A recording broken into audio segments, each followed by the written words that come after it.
Imagine you're traveling and then you get stopped by decent-looking men of the Nigerian police force. They ask you some questions, they check your car and find nothing. You're clean. You should leave, right? But no. They take you somewhere and demand that you pay money in exchange for your release.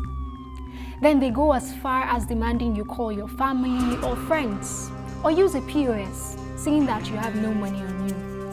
I'm sure you're thinking crazy, but these are the true experiences of some victims, one of whom I'll be telling you about today. The system is putrid, rotten and gangrene at its core. Every day, millions of people are caught in its unforgiving cog. Today, it's someone else. Tomorrow, it could be you. The only respite is change.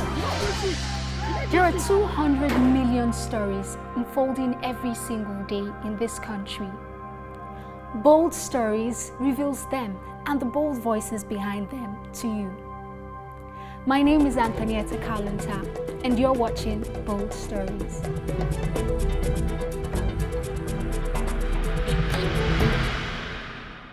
On their petition to end police brutality in Nigeria, Amnesty International once wrote that civilians are being extorted, raped, tortured, and killed by police officers who are members of the Special Anti-Robbery Squad, popularly called SARS. Victims of these crimes are still seeking justice because the anti-torture law meant to provide justice for them is not being fully enforced. The victims of these police units set up to fight violent crimes are reported to be predominantly male between the ages of 18 to 35, from low-income backgrounds and vulnerable groups. SARS was founded in 1992 by the former commissioner, Simeon Danladi Dimenda, to curb crime. In May of 2010, Amnesty International disclosed that it would be suing the Nigerian police over human rights abuse. Following this and other several reports of violation of human rights, the then Inspector General of Police on the 7th of August 2015 announced that it would be splitting SARS into two units, an operational unit and investigation unit, to curtail the cases of human rights violation. Going by reports, not so much has changed since then. This tragic story of abuse of power caught our attention, the sympathy of many, and the outrage of Nigerians against the Nigerian police force.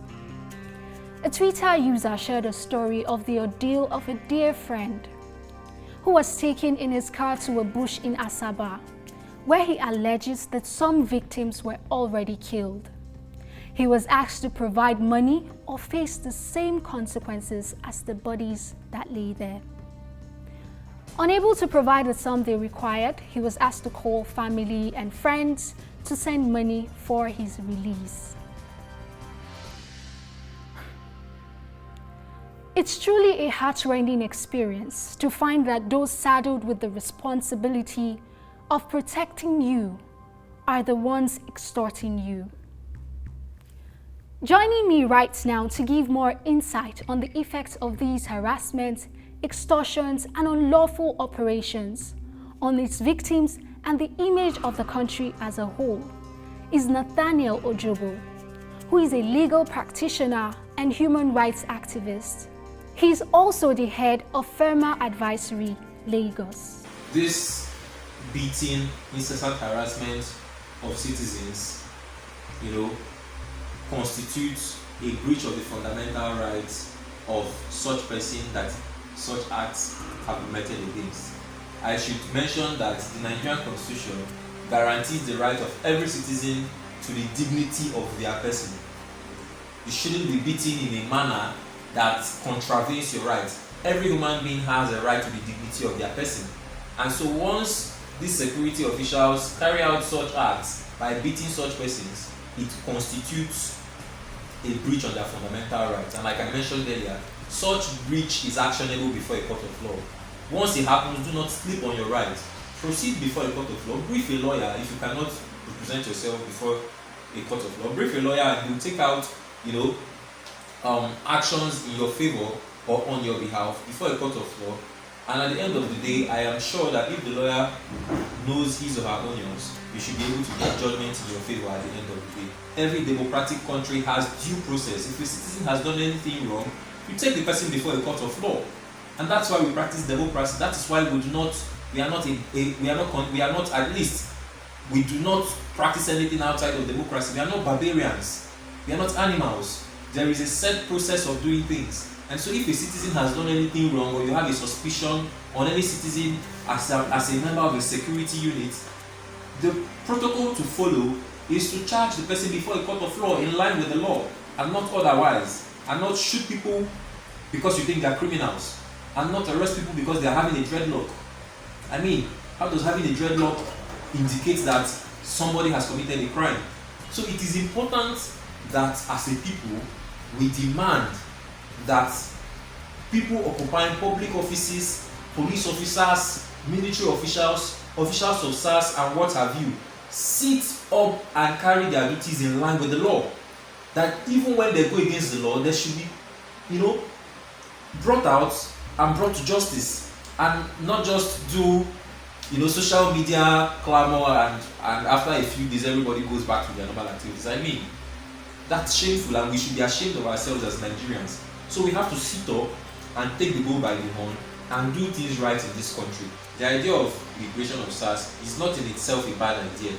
We've only had a situation where we have bad eggs being in SARS, people that do not know their jobs. Rather than going against criminals, they now go against citizens. And so my advice would be not to end SARS. Purge the system of these people. Once they have been found wanting, make an example of those that are defaulting. Push them out of the police force. When you have disciplined them internally, get them before a court of law. Once they are before a court of law and they are found guilty, let them go to the prison. If they have killed anybody, then of course they should go before a court of law, get judgment on them, and then let them wait their date with the hangman. Truly, impunity denies all of us the justice we deserve. We are really grateful to our guest for the insight he brought on the program. Thank you, sir.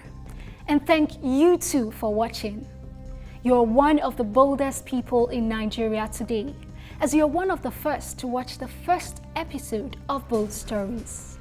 Tell us what you feel about today's story by chatting with us on social media. You can also get your voice heard too by featuring your story.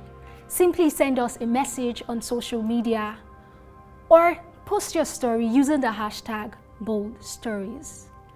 My name is Antonietta Kalunta, and until I hit your screen again, stay safe.